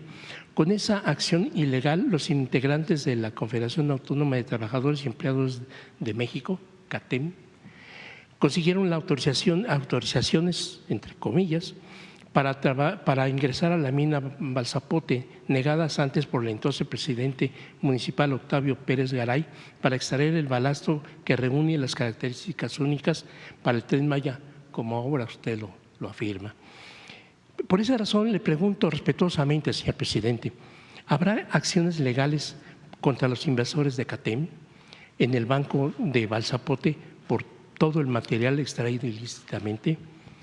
Igual le pregunto, ¿habrá sanciones legales en contra de Leonel Noya Revueltas, Alejandro Pulido Cueto y el hermano de Gilberto Tejeda para transportar más de 3 millones de toneladas de balasto de mala calidad desde los bancos de Mozamboa en Veracruz y llevados a precios elevados, 150 pesos por tonelada, un dineral? Y esto en poco más de 450 millones de pesos. Esto suma un poco más de 450 millones de pesos. Al muelle 9 del puerto de Veracruz, dañado severamente, además en maniobra ilegal y de cabotaje en barcazas. Las barcazas y los barcos son extranjeros y no debían de haber hecho una maniobra de cabotaje. Hasta la península de Yucatán para ser utilizados en la construcción del Tren Maya. Recordará la pregunta del suscrito el 16 de mayo de 2022, aquí en la conferencia matutina. ¿Qué hacía Leonel Noya en la reunión de maniobristas y estibadores con el entonces titular de Segov, el 22 de abril de 2022 en el Museo Naval de Veracruz? Y hoy agregamos, ¿por qué una persona acusada legalmente de robo, golpes, despojo agravado, agresiones diversas a instituciones gubernamentales del Estado de Veracruz y del Gobierno federal, y lo más grave, poniendo en peligro la vida de usuarios de ese importante proyecto, el Tren Maya, tal y como el Barlovento lo señaló en su oportunidad, se le sigue calificando como una de las partes del conflicto intersindical de los maniobristas de Veracruz, cuando debería estar en la cárcel? Y como prueba, un botón. El 20 de octubre de 2020, el Alejandro Pulido Cueto, el autonombrado representante legal del Sindicato de Maniobristas, presentó ante la Secretaría de Trabajo y Previsión Social un padrón integrado por 287 socios del sindicato, excluyendo a integrantes de la mesa directiva legal, con el objeto de obtener la toma de nota acreditando a Gilberto Tejeda como secretario general después de una asamblea ilegal. El Barlovento pudo constatar que de esos 287 socios, 130 habían fallecido mucho antes de esa elaboración de ese padrón. Con elección de esa mesa directiva, el Barlovento ha acumulado algunas actas de defunción de esos 130 socios ya finados. Tal es el caso Tal es el caso de Valle de la Cruz Melesio, socio 677 del sindicato y con el número 265 del padrón de Pulido Cueto, fallecido a los 88 años de edad, del 18 de octubre de 2014. De acuerdo al acta de defunción número 1387-105 del Registro Civil del Estado de Veracruz. Sin embargo, señor presidente, la Secretaría de Trabajo y Previsión Social otorgó la toma de nota, ahora ya caduca, ese 20 de octubre de 2020, y acreditó esa mesa directiva ilegal pese a los señalamientos al final de la resolución 211.2.2.2617 del expediente 10/6420, legajo 5 de las 27 páginas, firmado por el licenciado Lucio Galileo Lastra García, director general del Registro de Sesiones de la Secretaría de Trabajo y Previsión Social, de la que se puede leer. Finalmente, este registrante advierte que la presente se emite en términos del artículo 841 de la Ley Federal de Trabajo y en caso de que se tenga conocimiento de la presentación de documentos falsos, se procederá en términos de artículo 1006 y 1007 de la Ley en comento, sin perjuicio de las demás responsabilidades, sanciones de que dicha actuación se derive. Así lo proveyó y firma el licenciado Lucio Galileo García, director de Registro de las Asociaciones de la Secretaría de Trabajo y Previsión Social. En fin, el año pasado, en las elecciones a mano alzada, de las cuales Pulido Cueto se hace nombrar secretario general del Sindicato de Maniobristas para presentarse entre diferentes autoridades, SEGO, Trabajo y Previsión Social, Hacienda, SAT, IMSS, Fiscalía Regional de Veracruz, a donde todos ha ido hablando de un supuesto conflicto intersindical, con usurpación de funciones, buscando resuelvan las instituciones las injusticias aplicadas por Salinas de Gortari en 1991 a los trabajadores maniobristas veracruzanos y manipulando un tráfico de influencias, despojo agravado, robo, violencia. De esa manera las denuncias presentadas en contra de él siguen estancadas.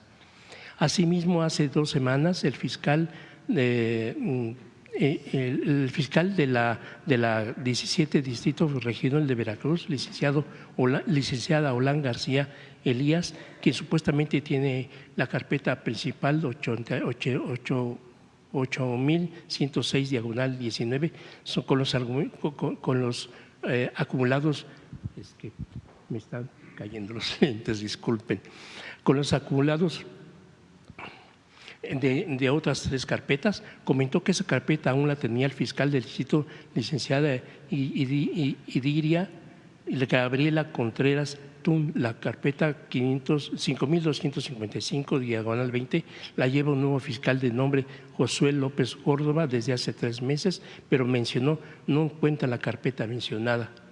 Aún tan largas al asunto, señor presidente.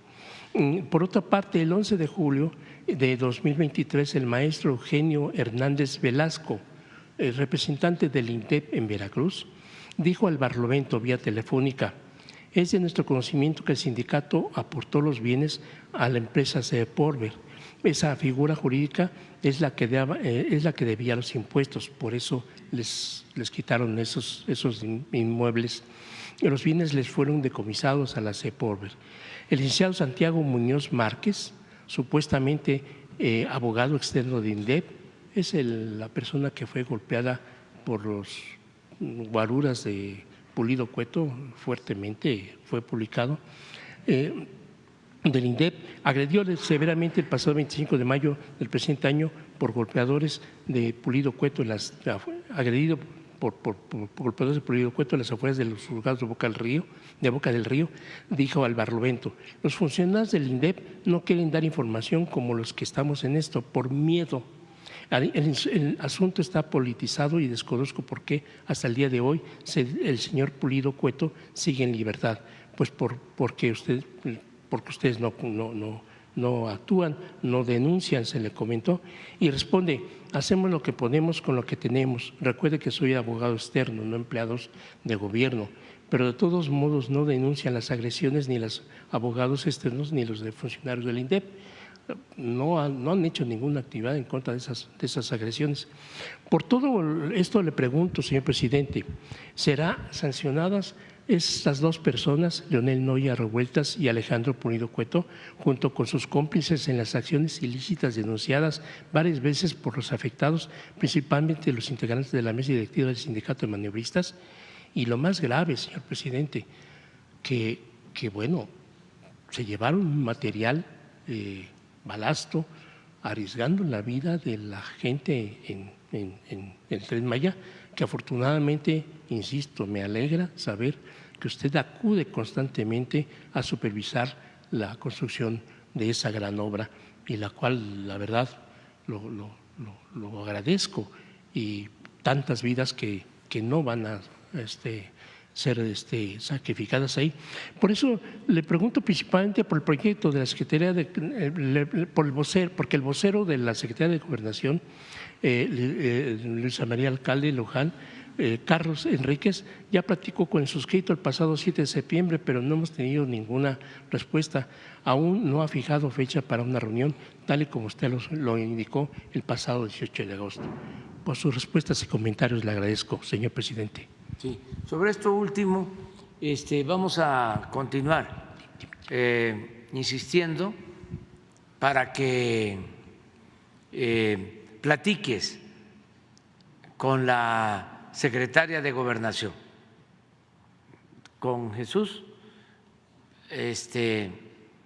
que te atienda sobre lo que tiene que ver con el sindicato de Veracruz y todas estas anomalías que denuncias, y que ella personalmente te escuche y se pueda dar respuesta.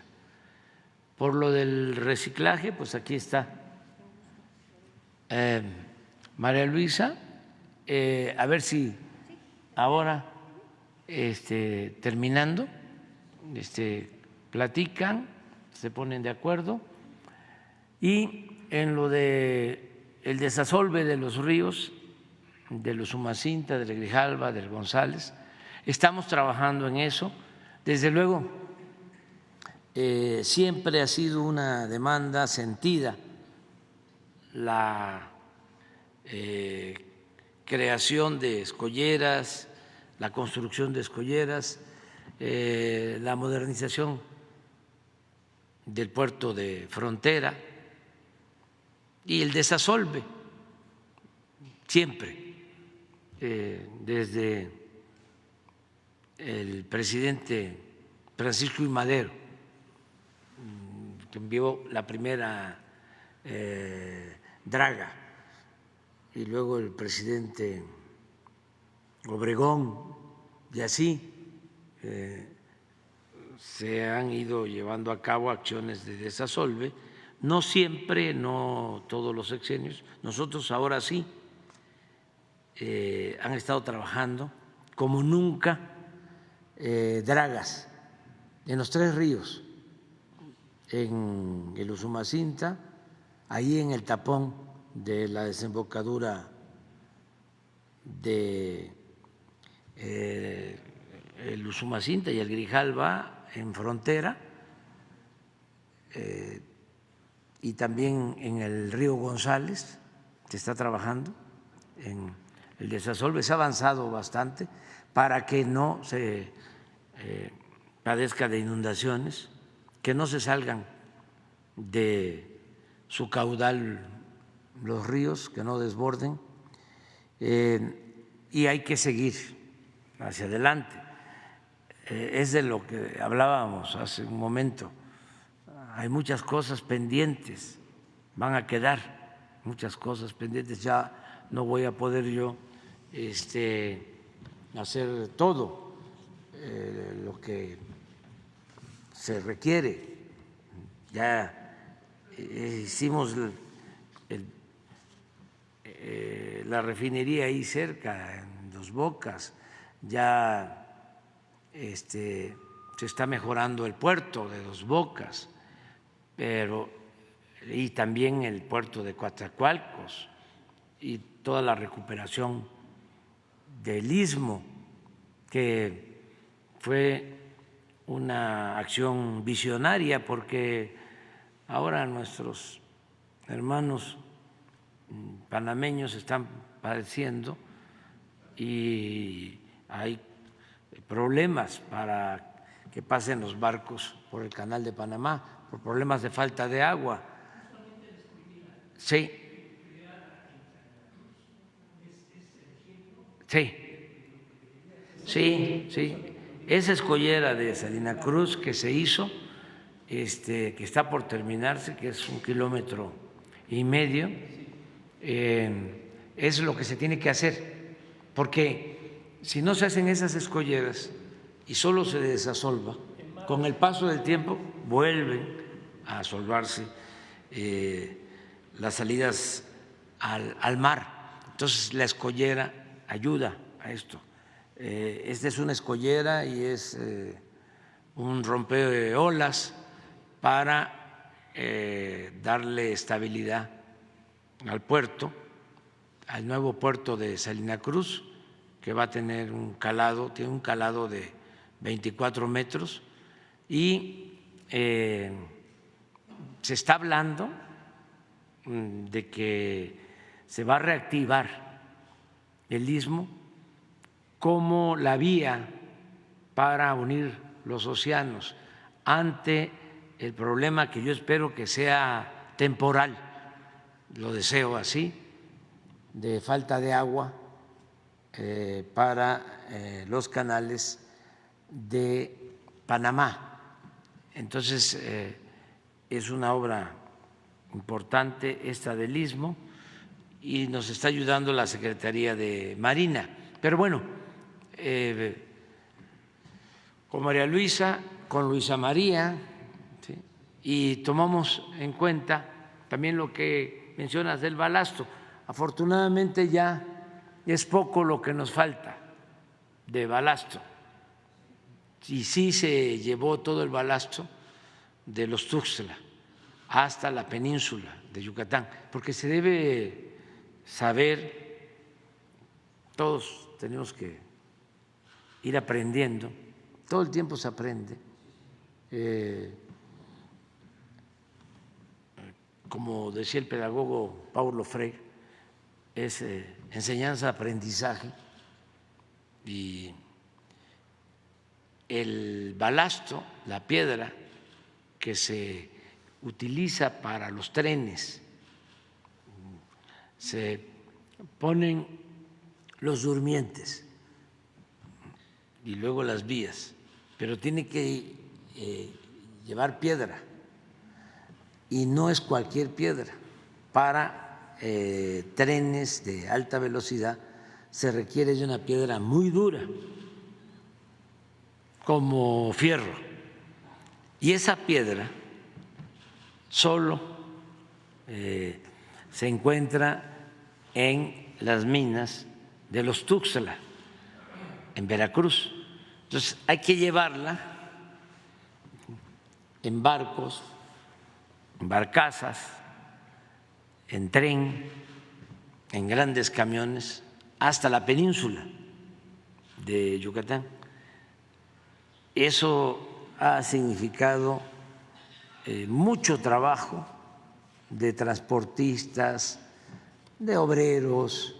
Por eso es una gran obra lo del Tren Maya. Afortunadamente ya es poco lo que falta del balasto, ya está tendido todo el balasto del tren, desde Palenque hasta Cancún. Ya se llevó toda la piedra, todo el balasto. Y se llevó, pero siempre hay una prueba que se hace, se certifica el balasto, si no, no se utiliza, por lo que tú mencionas, por los riesgos que pueda implicar. Entonces, en Chiapas, en Tabasco, en Campeche, en Yucatán, hay cerros. En Tabasco está el cerro famoso, antiguo, del Tortuguero.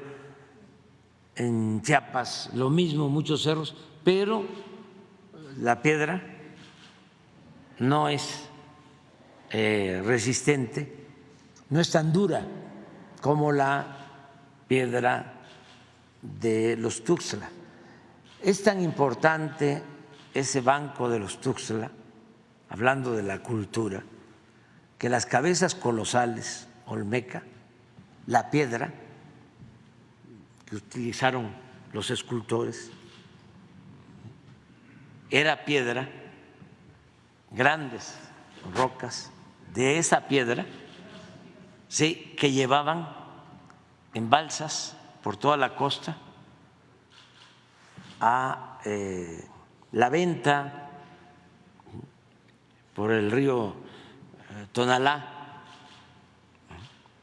y ahí trabajaban las grandes cabezas colosales olmecas que son únicas, pero el material para hacer esas esculturas lo llevaban de donde estamos también utilizando hoy día, 3,000 años después, el balasto para el Tren Maya. Todo es historia. Ya me voy a ir, ¿eh? Ya me voy a ir. Miren, viene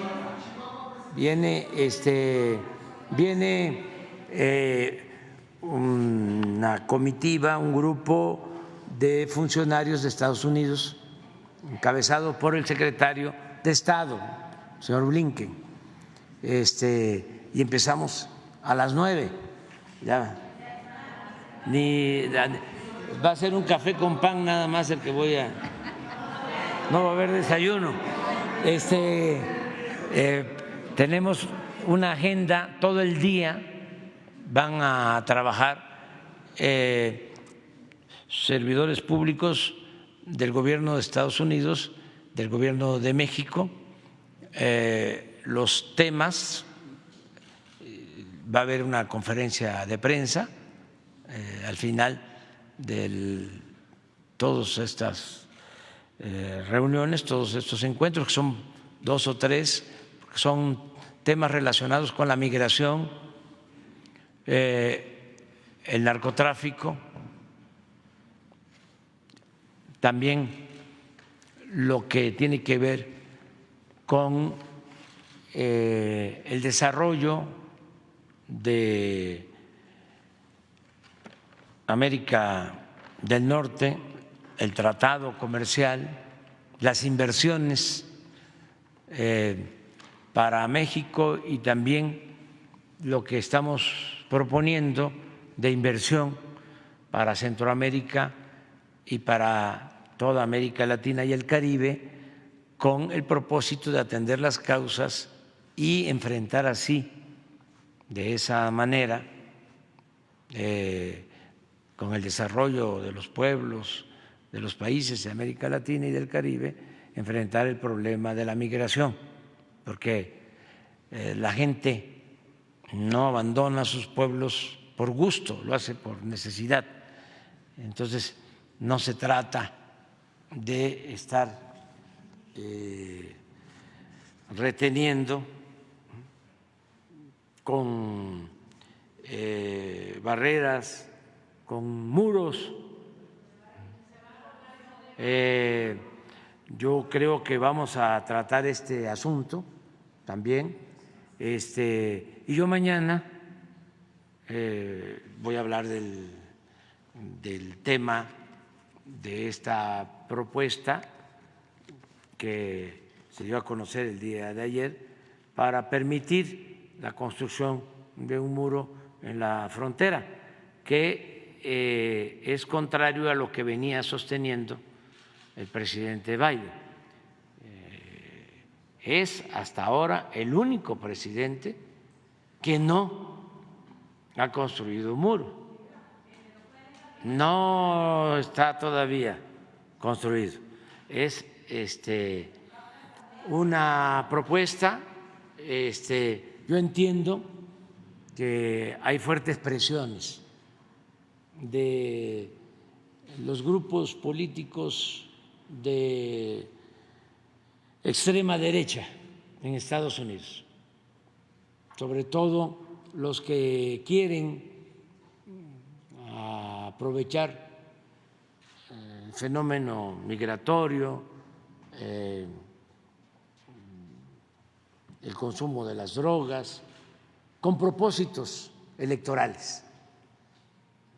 Hay mucha politiquería cuando se acercan las elecciones y los del Partido Republicano, no todos, pero sí un sector, sobre todo legisladores, están en una actitud de mucha intolerancia, muy insensatos, poco responsables. Entonces, en esas circunstancias presionan, bueno, fueron capaces de destituir al presidente de la Cámara de Diputados, de su propio partido, porque lo sintieron conciliador y estos quieren la confrontación. Esos extremistas, legisladores del Partido Republicano no ayudan a su país. ¿Saben por qué destituyeron a su dirigente? Porque querían que se parara el gobierno de Estados Unidos, provocar una crisis. ¿A quién le afecta el que se pare el gobierno de Estados Unidos? Al pueblo estadounidense y posiblemente a nosotros y a otros pueblos, nada más por su sectarismo, por su fanatismo, además por sus ambiciones politiqueras, porque ni siquiera se puede hablar de política, porque no están pensando en el bienestar de los estadounidenses, están pensando en cómo se van a encaramar en los cargos, cómo se van a mantener de diputados, cómo su partido va a ganar la presidencia. Maquiavélicos. ¿Qué decía Maquiavelo en el medioevo? El fin justifica los medios. Es lícito todo siempre y cuando sea para conservar o para obtener el poder. No, la política es un imperativo ético. Entonces, están actuando de manera muy irresponsable y están presionando muy fuerte al presidente Biden, que siempre va a contar con nuestro apoyo. Pero esa autorización para la construcción del muro es un retroceso, porque eso no resuelve el problema. Eso no resuelve el problema. Hay que atender las causas. Si se apoya a los pueblos de los países de América Latina, del Caribe, que están atravesando por una situación muy difícil, si se les apoya con programas para el bienestar, programas para impulsar actividades productivas, crear empleos, atender a los jóvenes, con eso lo tenemos probado nosotros. Ese es el remedio.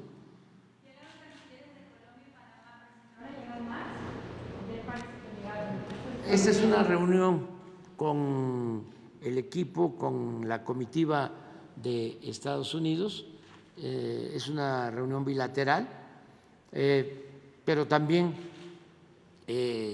México ayuda para que se den diálogos.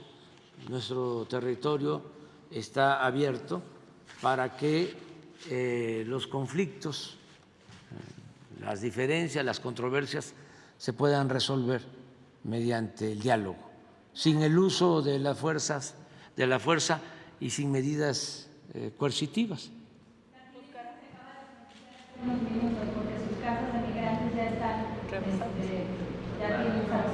Sí, sí, por eso tenemos estas reuniones y otras que vamos a tener y estamos tomando cartas en el asunto.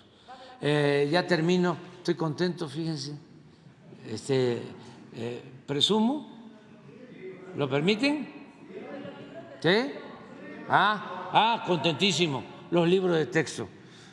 Muchas gracias a los ministros. Hay que reconocer, cuando se actúa bien, o sea, hay que reconocerlo. Estaba mal lo que hicieron, lo que hizo la gobernadora de Chihuahua y lo que hizo el ministro Aguilar, que le dio entrada, ¿sí?, a una solicitud de amparo para no distribuir los libros. Imagínense, los libros de texto, no entregarlos a los niños, nada más también por lo mismo, por politiquería.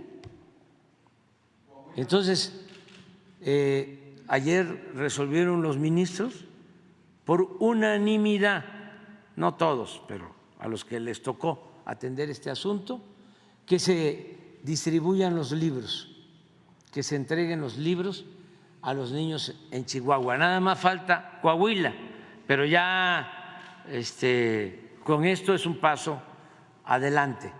Estoy contento por eso. Y también hoy sale la encuesta de la semana de cómo están los gobernantes de algunos países del mundo. Y déjenme presumir, ¿saben por qué? Porque esto es por la gente que nos apoya, que no pierde la fe. La esperanza es una fuerza muy poderosa y hay buen ambiente en México, buen humor, la gente está contenta. Miren, nada más nos sigue ganando Modi de la India. Estamos en segundo lugar. Este es de hoy, en la mañana, sale todos los jueves a las 6 de la mañana.